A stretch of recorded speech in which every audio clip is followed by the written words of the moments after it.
such a well-travelled individual, having toured the Western world, but the place you were born in, Cardiff, you have a hyper-real view of Cardiff. What is it about Cardiff that offers you such fresh perspective?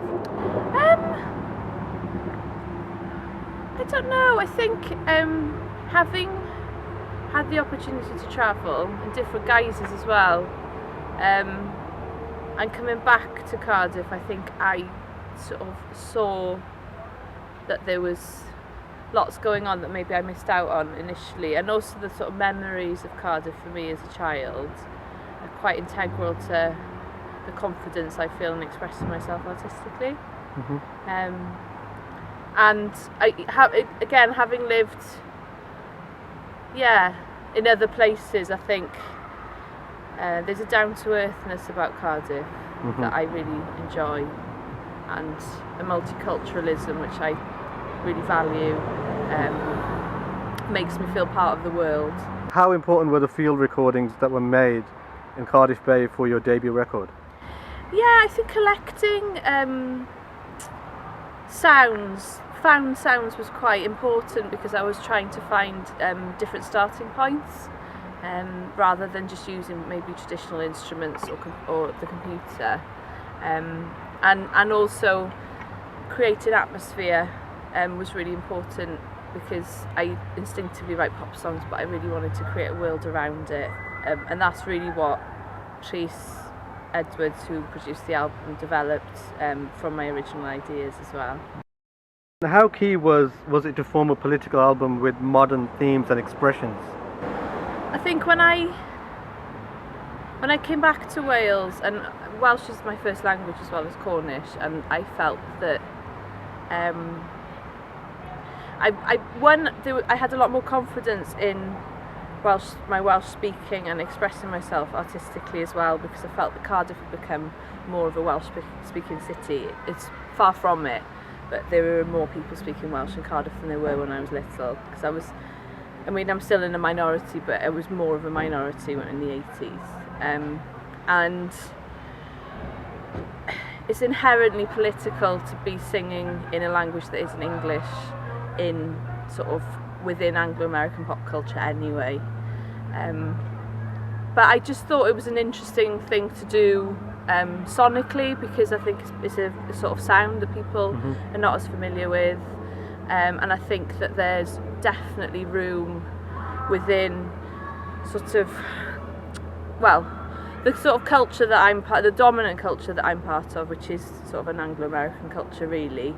I think there's room for other languages within it, from, I think there's like 90 odd community languages spoken in Cardiff, for example, and the fact that you don't hear that anywhere apart from within those communities, to me, it just feels like a shame, because I think it's always interesting to hear music that you don't necessarily understand the words initially, but you know that it's coming from a culture perhaps it's really exciting and that you don't know anything about.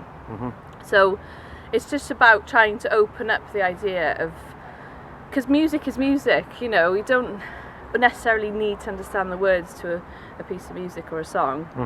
And I think people are more, especially because the internet's changed the way we all listen to music, and we're more interested in other things now, and we're more open to it, I wanted to get your views on the album opener. I don't know if I'm pronouncing this right. Quildro. Yeah. And when you're structuring a song like this, what sort of aura and direction are you looking for? Well, actually, being in Birmingham, I think a big part of that song was a massive influence has been on us for this album has been broadcast. That was a big thing that Rhys and I really gelled on and got excited about, and I think the idea of it was trying to get that motoric beat, and because it's Quildro means revolution, and that sort of broken synth sound, and sort of trying to create an industrialised feel. I think industrialisation was really important, because Cardiff's part of industrial South Wales, and it's just an element that perhaps Wales doesn't project onto the world as often, but it's, for me, I'm an inner city person, so that's the kind of sound that I react to best. I'm not a sort of, yeah. Tell us also about patriarchy. I mean, I understand this song entails what sexism feels like for a woman living in a patriarchal society. I mean, did you feel compelled to tackle this kind of subject matter? I think I did because of my age and because I'd reached a point where I felt that I'd sort of sucked it up and sort of taken it for a really long time and analysed the way people reacted to me and the way that I was treated because I was female. And I felt a strength in expressing it in Welsh because I feel very...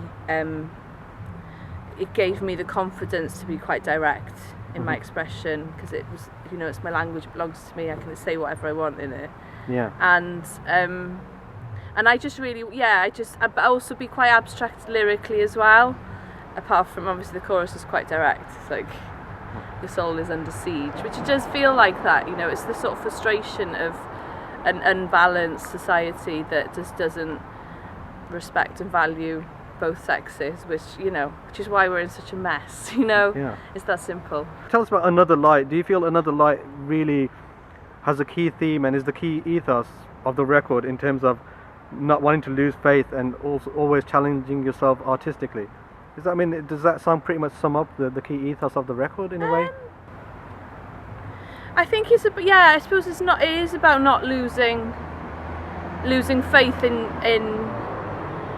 what art, how valuable art and expressing yourself artistically is, which I think, particularly in the society that we're living in at the moment under this government, I don't think art is particularly celebrated, or the idea of creativity even, which obviously is such a driving force for any change, because you've got to think creatively to push things forward. So I suppose it is, and I was thinking a lot about visual artists in Wales, and I get really inspired by visual art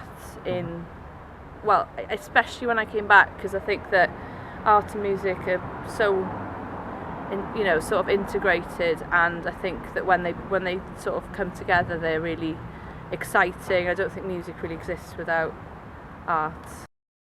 And finally, I know we've covered some stark and serious subject matter, but outside of music, how do you like to use your downtime?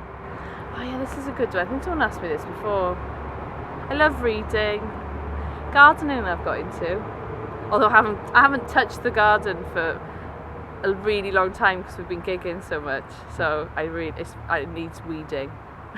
And you've got a little one on the way, so your time is going to be very much occupied.